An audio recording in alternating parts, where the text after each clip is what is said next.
Assalamualaikum warahmatullahi wabarakatuh. Perkenalkan, saya Waliyata Latif Jona Melatianur di sini dengan prodi Digital Neuropsikologi dari Universitas Insan Cita Indonesia dengan NIM 31070072320163. Di sini saya akan mengerjakan presentasi laporan hasil wawancara mengenai peran pola asuh orang tua terhadap perkembangan diri anak, yang mana ini merupakan syarat ketuntasan akhir dari tugas UAS atau EAS di semester 3 ini. Baik, terdapat yang pertama, saya akan mulai penjelasannya dari latar belakang, di mana wawancara ini dilatar belakangi oleh pola asuh menentukan arah perkembangan psikologis anak secara otoritarisme dalam keluarga, yang mana sering menimbulkan dampak negatif secara jangka panjang, termasuk adanya identitas diri yang kabur dan juga kesehatan mental yang terganggu. Tujuan wawancara ini sendiri yakni adalah untuk mampu mendalami pengalaman individu yang tumbuh dalam pola asuh otoriter.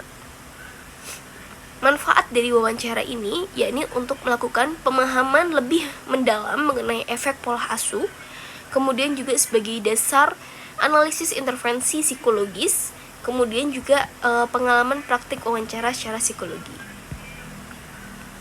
Sasaran wawancara saya sendiri yakni ialah responden yang bernama Zulfia Farani. Ia berusia 26 tahun dengan latar belakang tinggal di perdesaan, kemudian tekanan keluarga sejak remaja ataupun sejak kecil, kemudian juga terdapat perjodohan yang saat ini tidak ia inginkan. Dia sendiri tidak bekerja dan pendidikannya saat ini sarjana, mohon maaf. Baik, hasil dari wawancara terdapat gambaran umum yang mana tidak diberikan adanya kebebasan untuk memilih jalan kehidupan si responden ini. Kemudian juga si responden juga harus mengikuti semua keputusan diatur sesuai orang tua. Kemudian terdapat juga responden mengalami tekanan keluarga, stres, depresi, dan seringkali mengalami ledakan emosi. Responden sendiri juga mengalami trauma akibat adanya kekerasan rumah tangga atau KDRT.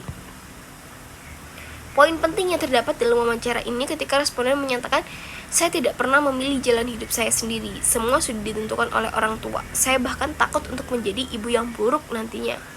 Responden ini takut untuk menikah dan juga takut untuk membangun rumah tangga, apalagi untuk melahirkan seorang anak, karena ia takut untuk gagal menjadi orang tua.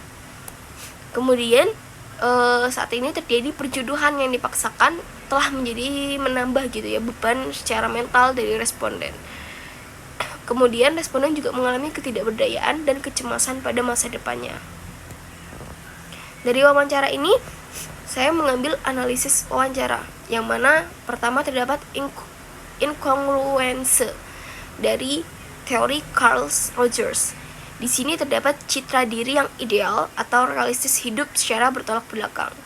Kemudian yang kedua, tidak ada unconditional positive regard, yang mana tidak ada penerimaan tanpa syarat dalam keluarga, dan ini berdampak pada identitas diri yang lemah, sulit mengambil keputusan, kecemasan pada masa depan, dan potensi learned helplessness.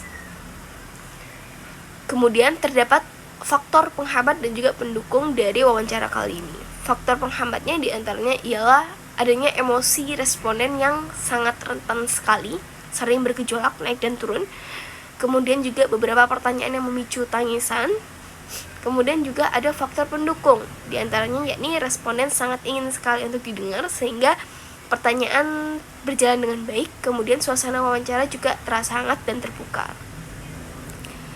Kesimpulan dari wawancara ini yakni adanya pola asuh otoriter yang berdampak negatif secara signifikan pada diri responden. Kemudian terdapat tekanan keluarga yang mana membentuk identitas diri yang rapuh bagi responden. Kemudian emosi yang tidak terkelola dan krisis psikologis yang memicu munculnya kesehatan mental yang ngedrop gitu ya untuk responden. Kemudian si responden ini perlu melakukan pendekatan humanistik yang penting dalam intervensi. Pastinya dalam wawancara ini terdapat refleksi diri saya pribadi sebagai seorang wawancara, di mana sangat penting sekali bagi saya untuk mampu mendengarkan tanpa perlu menghakimi.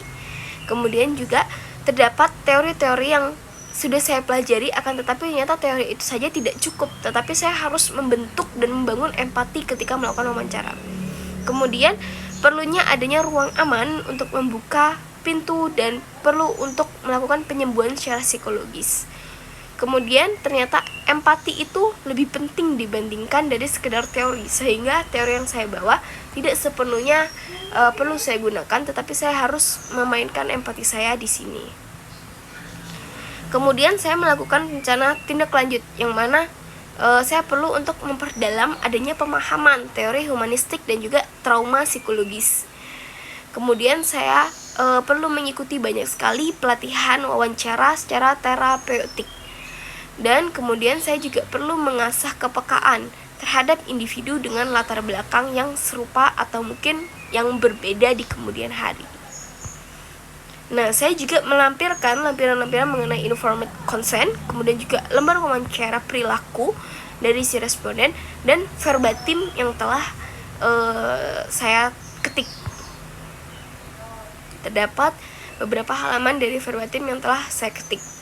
Kemudian juga lampiran mengenai dokumentasi, dan nantinya terdapat link YouTube presentasi yang saat ini saya lakukan akan saya sematkan pula pada lampiran tersebut. Nah, selain itu, saya juga telah menuntaskan laporan secara esai yang saya tulis dan saya kumpulkan di dalam e-learning iClass yang telah disediakan. Baik, mungkin ini presentasi yang dapat saya berikan. Terima kasih atas waktu dan juga pembelajaran yang telah diberikan serta tugas yang telah diberikan untuk menuntaskan tugas akhir semester ini. Semoga tugas ini mampu menuntaskan tugas yang telah saya kerjakan dan MK yang telah saya ampuh pada semester ini. Terima kasih. Wassalamualaikum warahmatullahi wabarakatuh.